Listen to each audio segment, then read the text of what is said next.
Ariel? My name is Jessica. My name is Lindy. What is your name? My name is Abigail. So, what do you do for fun? I like to play with my dolls. I like to sew. Sewing is a good thing to learn. What things do you learn to sew? Clothes. Quilts too. What are these clothes made of? Oh wait. Who do you sew clothes for? Our dolls, friends, our mother, and our father. What are these clothes made of? They're made of wool, linen, fur, sheepskin, leather, wooden patterns, and silk. Velvet too. What games do you play? Chess, Softball, horseback riding, sumo, blind man's bluff, tennis, jumper, swinging, scotch hopping, seesaw, leapfrog, hide and seek, sack races, relay races, 9 pins. and bow and arrow. Oh, those sound like fun games. I must now say farewell. So farewell, farewell, farewell.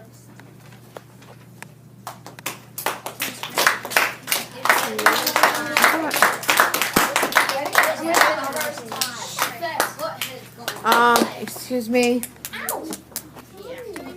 No talking. It's not shutting off. Shh. Everybody stop what you're doing. Don't speak. Shh. Stop.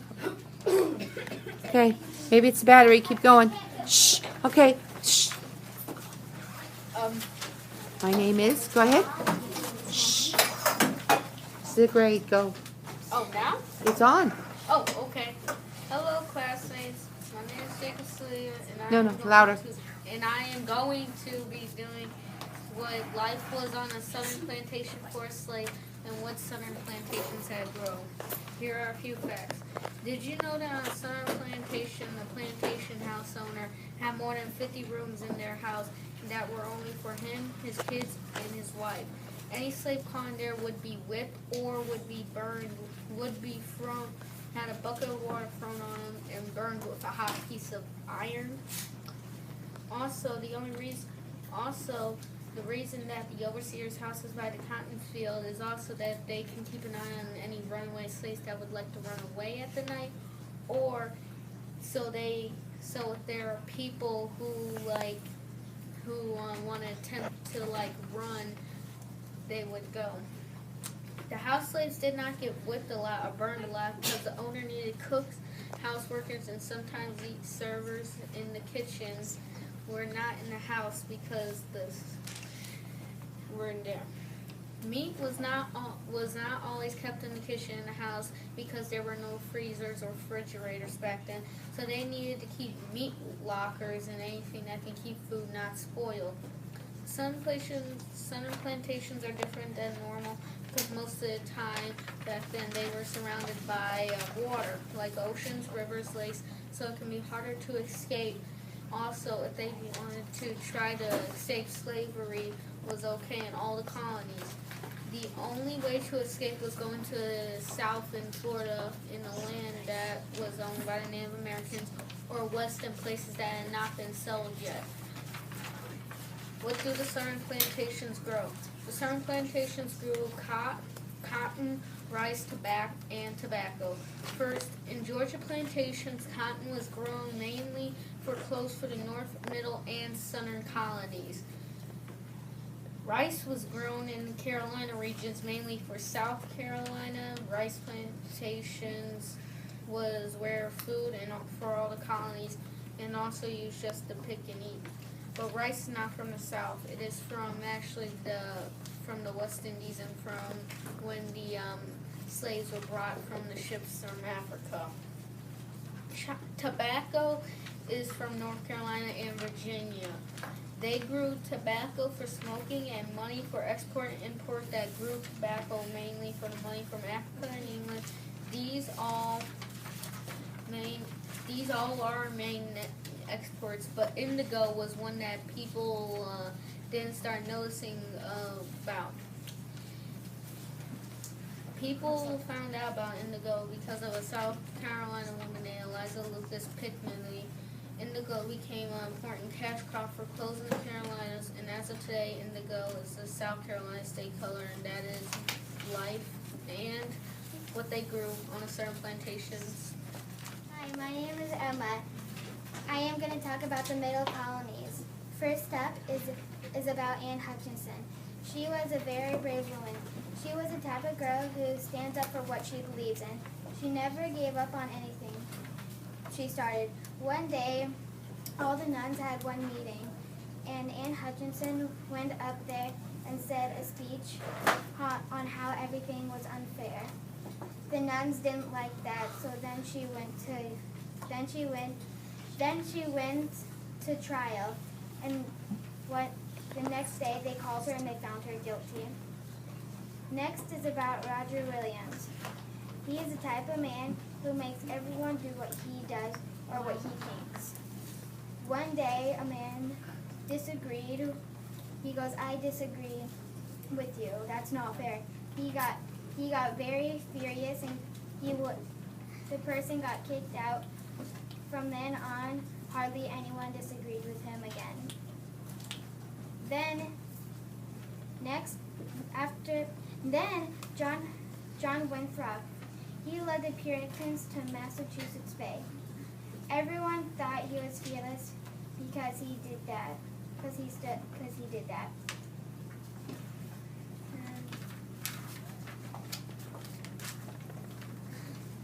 That was all I had to talk about on the New England economy.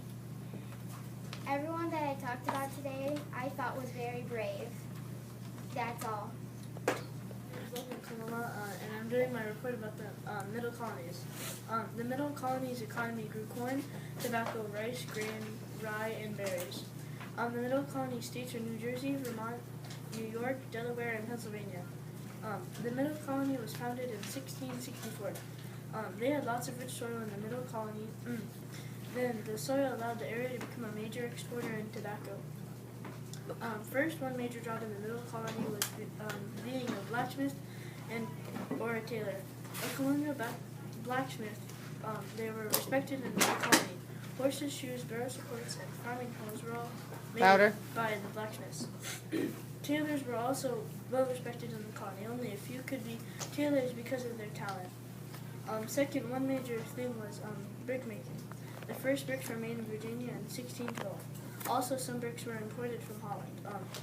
Before making steam-driven machines they had to mold them by hand. In 12 to 14 hours, they made 3,500 to 5,000 bricks per day. Next, one major important job is being a gunsmith. A gunsmith also can cast brass. A little louder and look up. Okay. It takes a lot of traits to become to make the barrel of a gun. The stock of the gun is either made of walnut or cherry wood. Casting is accomplished by packing a small amount of dampened sand and clay into the flask. Keep looking up. Then farming is also a big job in the Middle Colony. Three main exports in Delaware are tobacco, horses, and meat. Three main exports for Pennsylvania are cattle, beer, and apples. Three imports for New Jersey are weapons, books, and clothing. Three imports for New York are weapons, silver, and books. Finally, a silversmith was also a major job. When the silver became brittle from working, they heated the red hot and plunged it into acid to bath to keep it mineral. Hammering the bowl shape against the stakes, the silversmith raised the body shape. Consider the fashioning of coffee pot. The silversmith melted sterling into graphite and clay crucible for about 2,000 Fahrenheit. Okay. This is a trade document from 1697 to 1776, and these are like some of the first bricks that they made. This is a gunsmith making the stock. This was a silversmith making a teapot, and this is some imports and exports for the colonies. I did a report about the Middle Colonies and their people and Look here. what they did to become so famous. First, we have William Penn. He was born October 14, 1644. He was an English entrepreneur, philosopher, and early preacher. He also was given Pennsylvania by King James II. He also made long-lasting peace with Native Americans. Second, we have King James II. He was born October 14, 1633. He was born in the same year as William Penn. He was a king of England. He was disposed in the Glorious Revolution of 1688. He was the last Roman of the Catholic monarch to regent over the kingdom of England, Scotland, and Ireland. Last but not least, I have Peter Stuyvesant. He was born in 1612. He was the Dutch Director General of the colony New Netherlands from 1647 to 1644. Because of the English, they renamed it New York and was a major figure in the early history of New York City.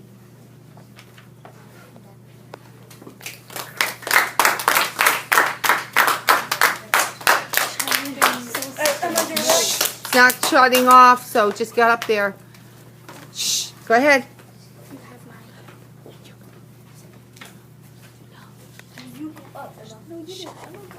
I can't stop this, guys. Shh.